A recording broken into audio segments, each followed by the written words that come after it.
வணக்கம். இன்றைய முக்கிய செய்திகள். கேரளாவில் பெட்ரோல் டீசல் விற்பனைக்கு புதிய கட்டுப்பாடுகள் அறிவிக்கப்பட்டுள்ளது.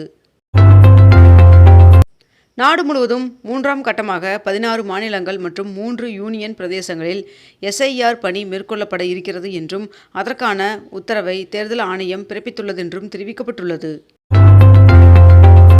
கர்நாடகாவில் உள்ள பள்ளி மற்றும் கல்லூரிகளில் இஸ்லாமிய மாணவிகள் ஹிஜாப் அணியலாம் என்று கர்நாடக அரசு உத்தரவிட்டுள்ளது. தமிழகத்தில் நாளை கோவை மாவட்டத்தின் மலைப்பகுதிகள், நீலகிரி, ராமநாதபுரம், சிவகங்கை, மதுரை, தேனி மற்றும் திண்டுக்கல் ஆகிய மாவட்டங்களில் ஒரு சில இடங்களில் கனமழை பெய்ய வாய்ப்புள்ளதாக வானிலை மையம் தகவல் தெரிவித்துள்ளது. தமிழகத்தில் 12ஆம் வகுப்பு பொதுத் தேர்வில் தேர்ச்சி பெறாத மாணவர்கள் வருகின்ற 18ஆம் தேதி முதல் 30ஆம் தேதி வரை மேல்நிலை துணைத் தேர்விற்கு விண்ணப்பிக்கலாம் என்று தெரிவிக்கப்பட்டுள்ளது. திருச்சி கிழக்கு தொகுதியை முதலமைச்சர் விஜய் அவர்கள் ராஜினாமா செய்ததை தொடர்ந்து திருச்சி கிழக்கு தொகுதி காலியாக உள்ளதாக அறிவிக்கப்பட்டுள்ளது. 3 IPS அதிகாரிகளை பணியிட மாற்றம் செய்து தமிழ்நாடு அரசு உத்தரவு பிறப்பித்துள்ளது. டெல்லியில் அரசு ஊழியர்கள் வாரம் 2 நாட்கள் வீட்டிலிருந்தே பணியாற்ற முதல்வர் ரேகா குப்தா அவர்கள் உத்தரவு பிறப்பித்துள்ளார்.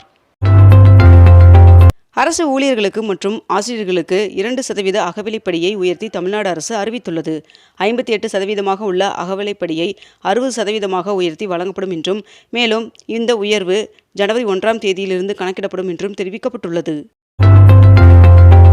மே மாதத்திற்கான கலைஞர் மகளிர் உரிமை தொகை பயனாளிகளின் வங்கிக் கணக்கில் 1000 ரூபாய் விரைவில் வரவு வைக்கப்படும் என்று முதலமைச்சர் விஜய் அவர்கள் தெரிவித்துள்ளார்.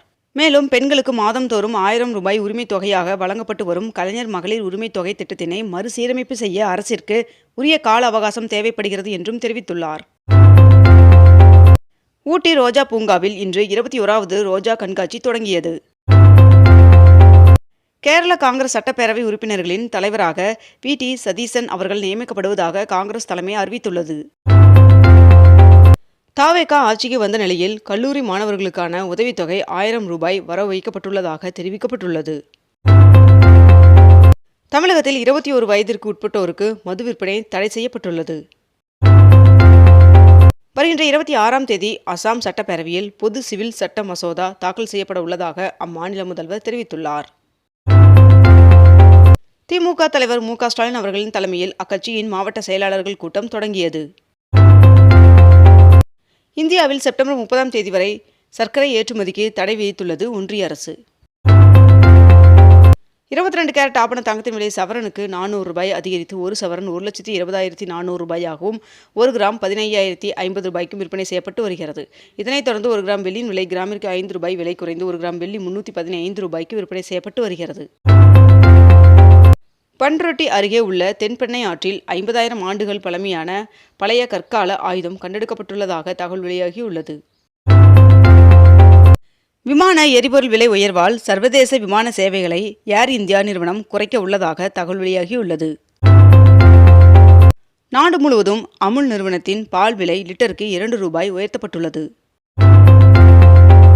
முதலமைச்சர் விஜய் அவர்கள் தமிழக சட்டசபையில் 144 பேர் ஆதரவை பெற்று பெரும்பான்மையை நிரூபித்துள்ளார். அதிமுகவில் CV சண்முகம் மற்றும் SP வேல்மணி ஆகியோருக்கு ஆதரவாக செயல்பட்ட 26 மாவட்ட செயலாளர்களின் பதவிகளை பறித்து அவர்களுக்கு பதிலாக 17 புதிய மாவட்ட செயலாளர்களை நியமித்து அக்கட்சியின் பொதுச் செயலாளர் எடப்பாடி பழனிசாமி அவர்கள் உத்தரவிட்டுள்ளார். தமிழகத்தில் தஞ்சாவூர், திருவாரூர், நாகப்பட்டினம், மயிலாடுதுறை, புதுக்கோட்டை மற்றும் காரைக்கால் ஆகிய பகுதிகளில் இன்றும் நாளையும் கனமழை பெய்ய வாய்ப்புள்ளதாக வானிலை மையம் தகவல் தெரிவித்துள்ளது. சென்னையில் 13 புறநகர் ரயில் நிலையங்களில் 495 CCTV கேமராக்கள் பொருத்தும் பணி துவங்கியது. தமிழகத்தில் 12ஆம் வகுப்பு பொதுத் தேர்விற்கான தற்காலிக மதிப்பெண் சான்றிதழ் விநியோகம் தொடங்கியது. போர் பதற்றம் நீடித்தபடியே இருந்தால் இந்தியாவில் எரிபொருள் விலை உயர்வை தவிர்க்க முடியாது என்று RBI கவர்னர் தெரிவித்துள்ளார். இறக்குமதியை குறைக்கும் 37,500 கோடி ரூபாய் மதிப்பிலான நிலக்கரியை வாயுவாக்கும் திட்டத்திற்கு மத்திய அரசு ஒப்புதல் வழங்கியுள்ளதாக தகவல் வெளியாகியுள்ளது. ரஷ்ய வெளியுறவு அமைச்சர் பிரிக்ஸ் கூட்டத்தில் பங்கேற்பதற்காக இந்தியா வந்தடைந்துள்ளார். அதிமுக பொதுச் செயலாளர் எடப்பாடி பழனிசாமி அவர்கள் எங்களை நீக்கியது செல்லாது என்று CV சண்முகம் அவர்கள் தெரிவித்துள்ளார். தமிழக அரசின் புதிய தலைமை வழக்கறிஞராக விஜய் நாராயணன் அவர்கள் நியமனம் செய்யப்பட்டுள்ளார். 2026-27 ஆண்டிற்கான காரிஃப் பருவத்தில் நெல்லுக்கான குறைந்தபட்ச ஆதரவு விலை குவிண்டாலுக்கு 72 ரூபாயை உயர்த்த டெல்லியில் பிரதமர் நரேந்திர மோடி அவர்களின் தலைமையில் நடைபெற்ற ஒன்றிய அமைச்சரவைக் கூட்டத்தில் ஒப்புதல் வழங்கப்பட்டுள்ளது. நீட் தேர்வை முழுமையாக ரத்து செய்ய கோரி ஒன்றிய அரசிற்கு முதல்வர் விஜய் அவர்கள் கடிதம் எழுதியுள்ளார். ஜோதிடர் ரதன் பண்டிட் அவர்களின் நியமனம் ரத்து செய்யப்பட்டுள்ளது. எரிபொருள் சிக்கனத்திற்காக தனது பாதுகாப்பு வாகனங்களின் எண்ணிக்கையை குறைக்க பிரதமர் நரேந்திர மோடி அவர்கள் உத்தரவிட்டுள்ளார் என்று தகவல் வெளியாகியுள்ளது. சபரிமலை ஐயப்பன் சுவாமி கோவிலின் நடை இன்று திறக்கப்பட உள்ளதாக தெரிவிக்கப்பட்டுள்ளது. தென்மேற்கு வங்கக்கடலில் ஆழ்ந்த காற்றழுத்த தாழ்வு பகுதியாக வலுவடைந்தது என்று சென்னை வானிலை ஆய்வு மையம் தகவல் தெரிவித்துள்ளது. புதுச்சேரியில் 5வது முறையாக முதலமைச்சராக ரங்கசாமி அவர்கள் பதவியேற்றார். கோடை காலத்தில் தமிழகத்தில் குடிநீர் தட்டுப்பாடு ஏற்படாமல் இருக்க முன்னெச்சரிக்கை நடவடிக்கைகளை மேற்கொள்ள மாவட்ட ஆட்சியர்களுக்கு முதலமைச்சர் விஜய் அவர்கள் அதிரடி உத்தரவு பிறப்பித்துள்ளார். நாடு முழுவதும் 12ஆம் வகுப்பு CBSE பொதுத் தேர்வு முடிவுகள் வெளியானது. தங்கத்தின் மீதான இறக்குமதி வரியை 6%லிருந்து 15% உயர்த்தியது மத்திய அரசு.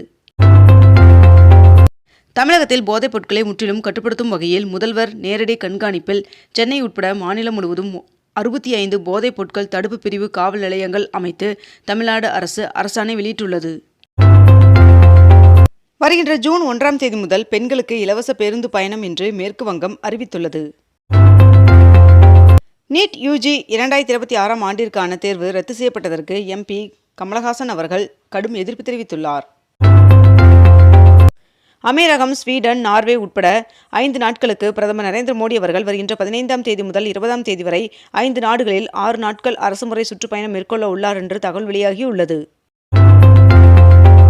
கோடை விடுமுறை, முகூர்த்த தினம், வார இறுதி நாட்கள் முன்னிட்டு சிறப்பு பேருந்துகள் இயக்கப்படும் என்று அரசு போக்குவரத்து கழகம் அறிவித்துள்ளது. பொன்னேரியில் அமைந்துள்ள கிருஷ்ண பெருமாள் சுவாமி கோவிலின் சித்திரை பிரமோற்சவத்தை முன்னிட்டு தெப்பம் உற்சவம் கோலாகலமாக நடந்தது. இந்திய அரசிடம் 60 நாட்களுக்கு தேவையான கச்சா எண்ணெயும் 45 நாட்களுக்கு தேவையான LPG எரிவாயும் கையிருப்பு உள்ளதாக ஒன்றிய அமைச்சர் ஹர்தீப் சிங் அவர்கள் தகவல் தெரிவித்துள்ளார். கோவையில் உள்ள வெள்ளியங்கிரி மலைக்கு பக்தர்கள் செல்வதற்கு இன்று முதல் தற்காலிக தடை விதிக்கப்படுவதாக தெரிவிக்கப்பட்டுள்ளது. இந்த ஆண்டிற்கான பருவமழை முன்கூட்டியே பெய்ய வாய்ப்புள்ளதாக வானிலை மையம் தகவல் தெரிவித்துள்ளது. தமிழகத்தில் டாஸ்மாக் கடைகளை 2 மணி நேரம் குறைக்க தமிழக அரசு முடிவு செய்துள்ளதாக தகவல் வெளியாகியுள்ளது. இத்துடன் இன்றைய தலைப்புச் செய்திகள் நிறைவடைகின்றன. மேலும் இதுபோன்ற அண்மை தகவல்களை உடனுக்குடன் தெரிந்து கொள்ள அக்னிபூ சேனலை சப்ஸ்கிரைப் செய்து கொண்டு தொடர்ந்து இணைந்திருங்கள். நன்றி, வணக்கம்.